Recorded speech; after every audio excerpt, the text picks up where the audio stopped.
हरि ओम।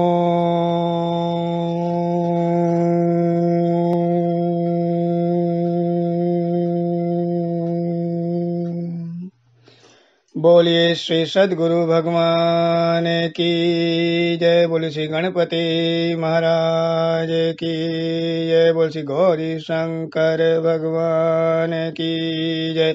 बोलिए श्री अम्बे मात की जय। बोलिए श्री लक्ष्मी नारायण भगवान की जय। शांताकारं भुजगशयनं पद्मनाभं सुरेशं विश्वधारां गगनसदृशां मेघवर्णां शुभांगं लक्ष्मीकान्तं कमलनयनं योगिविदर्यानगमयं वन्दे विष्णुं भवभयहरं सर्वलोकैकनाथं वन्दे विष्णुं भवभयहरं सर्वलोकैकनाथं। बोल श्री लक्ष्मी नारायण भगवान की जय।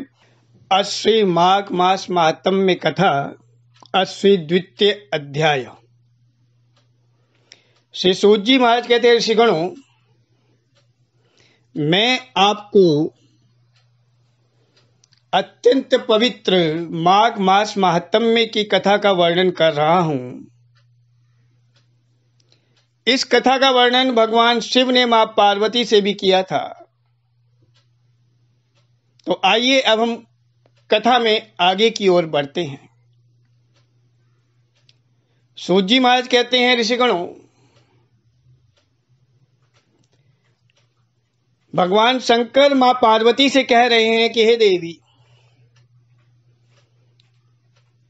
जब राजा दिलीप हाथ जोड़कर वैखानस ऋषि के सम्मुख खड़े हुए तो उन्होंने निवेदन किया कि हे महर्षि, मुझे माघ मास महात्म्य का कुछ भी पता नहीं है, कोई ज्ञान नहीं है। इस कारण से आप मुझे वह ज्ञान प्रदान करने की कृपा करें। माघ मास महात्म्य का मुझे वर्णन करें। राजा के विजय सुनकर महर्षि वैखानस ने कहा कि हे राजन, रात्रि का अंधकार समाप्त होने वाला है, शीघ्र ही सूर्योदय हो जाएगा और मुझे अपने दैनिक कार्य करने हैं और उसके उपरांत भगवान का पूजन अर्चन करना है। अतः मेरे पास इस समय नहीं है। और यदि तुम्हें माघ मास महात्म्य सुनने की इच्छा है तो आप अपनी राजधानी को प्रस्थान कर ही रहे हैं, अपने नगर को जाइए और इस विषय में अपने कुलगुरु महर्षि वशिष्ठ जी से संपूर्ण ज्ञान प्राप्त करें। ऐसा कहकर महर्षि वैखानस राजा को आशीर्वाद देके चल दिए। यहां राजा ने उन मृत शूकरों के शरीर को आदर सहित उनका उचित अंतिम क्रिया करी। उसके उपरांत सहयोगियों सहित सरोवर स्नान करके अपनी राजधानी के लिए प्रस्थान किया। प्रातःकाल राजा दिलीप अपने मंत्रियों सहित महर्षि वशिष्ठ जी के आश्रम में पहुंचकर अपने कुलगुरु को उन्होंने साष्टांग नमन किया और निवेदन किया कि हे गुरुदेव, आज आप मुझे माघ मास के महात्म्य का संपूर्ण वृत्तांत समझाएं। तो महर्षि वशिष्ठ ने कहा, है राजन, आपकी भक्ति देखकर मैं आपको माघ मास के महात्म्य की कथा का श्रवण कराता हूं। इस महान पुण्य कथा के श्रवण मात्र से ही मनुष्य के संपूर्ण पाप नष्ट हो जाते हैं।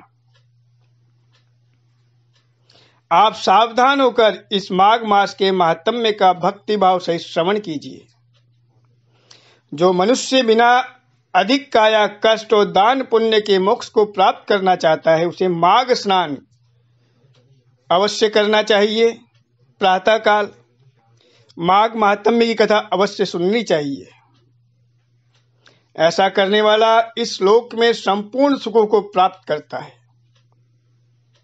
हे राजन, दिव्य दृष्टिधारी महात्माओं का कथन है कि वैशाख मास में होम और दान का, कार्तिक मास में तप और पूजा का महत्व है, परंतु माघ मास में तप, होम तथा दान तीनों का ही विशेष महत्व है। यही कारण है कि ये मास अत्यंत कल्याणकारी है। महर्षि वशिष्ठ ने कहा कि हे राजन, देवी अदिति ने अन्न का परित्याग करके निराहार रहकर 12 वर्ष तक माघ मास का स्नान किया, जिसके फलस्वरूप उन्हें 12 तेजस्वी पुत्रों की प्राप्ति हुई।